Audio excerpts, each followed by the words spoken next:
Hello everyone and welcome to my channel. I truly appreciate you stopping by to watch this video. Since this is National Preparedness Month, I thought it would be a good time to discuss a get-home bag and the differences between a get-home bag and a bug-out bag.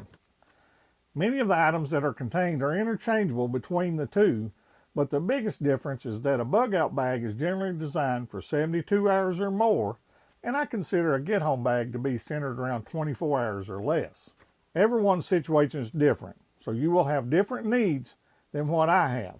I typically work 10 miles from home, so I would not need to have a full-blown bug-out bag with me, so this is where a get-home bag would come into play. And if I will be more than a day's travel on foot from home, then I can simply add my bug-out bag to my truck. This get-home bag is designed to complement what I already have in my pockets, or my everyday carry as most people call it.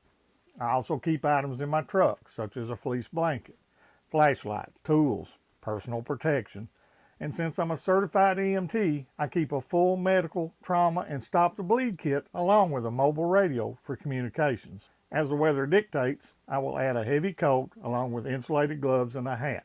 Another great thing about this get-home bag is I can carry some items that I might need on a daily basis in a central location, and that would also be beneficial in an emergency situation that may arise while I'm away from home. Enough talk about what a get-home bag is, so let's actually build one, as I've decided to replace what I was using. The bag that I chose to carry everything in is the Shangri-La Large Waist Pack. I recently purchased this on Amazon, and I will leave my affiliate link below in case you decide it might work well for you also. I may earn a commission should you decide to make a purchase, but it will not affect the price that you pay for the product. Here's the bag, and these are some of the features that I thought would make it a good bag to use. It has a waist belt so that you can use it as a waist pack. It has lots of MOLLE attachments. It's fairly large, and it does have a carry handle on the top. It has two large pockets on the sides and a smaller zippered pocket on the front, as well as a small zippered pocket on the top. It also comes with a shoulder strap so that you can carry it over your shoulder. You may decide to use something totally different, and a lot of this will depend on your situation. I can see my truck from the office window, so this bag will stay in the truck.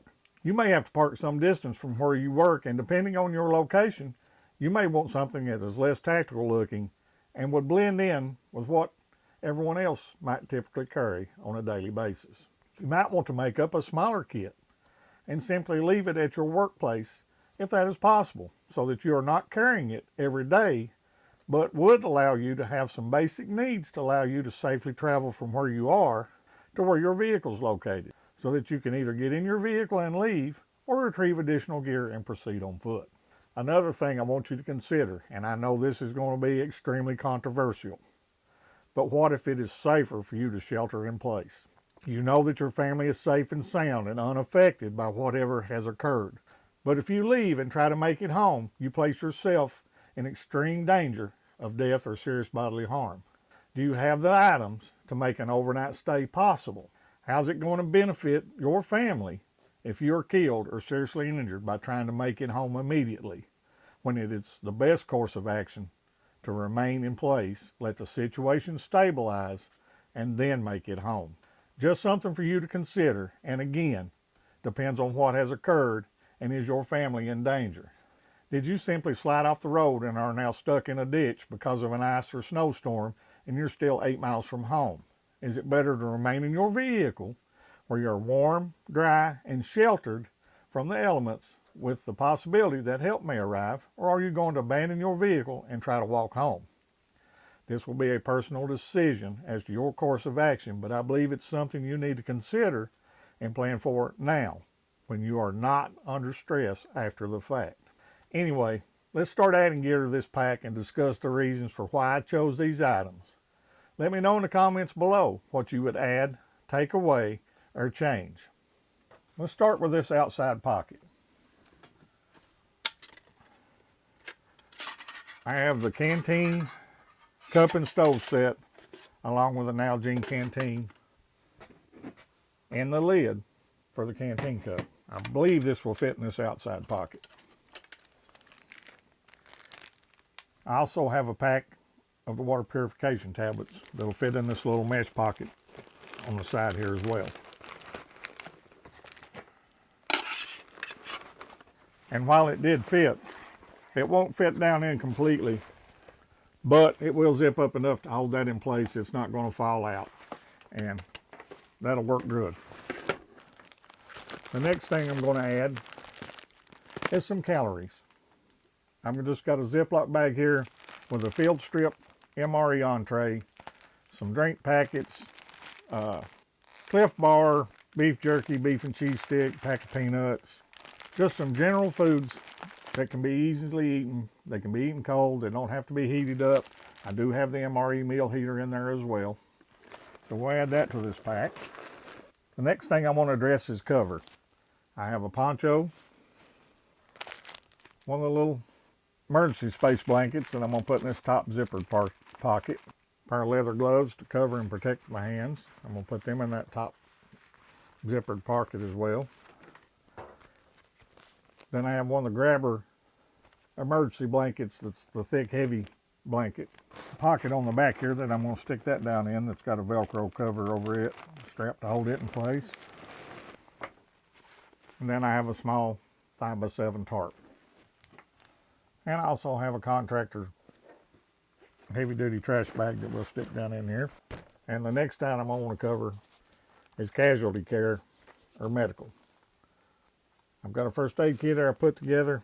This is a pretty extensive kit for its size. It has a SWAT T tourniquet in there, a package of the bleed stop powder, a emergency blanket, some hand sanitizer spray, 2 pairs of gloves, a roll of tape, triangular bandage, some bandage scissors, and a couple of pairs of forceps that can be used like tweezers if needed. There's a couple of rolls of gauze pads, some 5x9 trauma pads, different size gauze pads, non-stick pads, band-aids. I've got some individual packs of burn gel, triple antibiotic, some little wound cleaning towelettes, packs of Tylenol. I have a small package of cough drops, some Benadryl, Imodium, and some Zyrtec. I also have some prescription Motrin, Tylenol, some muscle relaxers, and some naproxen. The other thing I'm going to add in here is some bug repellent wipes, and that pretty well takes care of the main compartment. Now in this top pocket of the lid here, I have some extra AAA batteries and AA batteries. Those can always be handy, and they will fit the lights that I'm going to add in here. And a roll of black electrical tape, packet of hand warmers, and some eyeglass cleaning wipes. Turn it around and go to this other outside pocket that's bigger. I've got a small combustion kit here, just some stormproof matches sealed up in a prescription bottle with the strikers, a couple of Bic lighters, some tinder, and trioxane tab. This is kind of a little admin pouch. It has charging cords that fit my phone and other electronic items, pens and Sharpie markers, Write in the Rain notebook, and one of the little battery charging packs that I can charge my phone off of a couple of times if I don't have access to electricity or a charger. I also have one of these little paracord survival bracelets. We'll just stick it down in there. Have some paracord and some bank line. And then this pocket on the front, I have a headlamp, flashlight, utility knife. Those are always handy for a lot of things. Multi-tool, pliers, wire cutters, screwdrivers, knife blades, file, saw blade. And I have a more companion that I'm going to add into this kit for a fixed blade knife. And in this bag, I have a hand mic and an earpiece and a spare battery for my handheld radio that I'll be adding to the outside of this pack. I also have one of the 6-inch Israeli bandages that I'm going to add to this top pocket. Then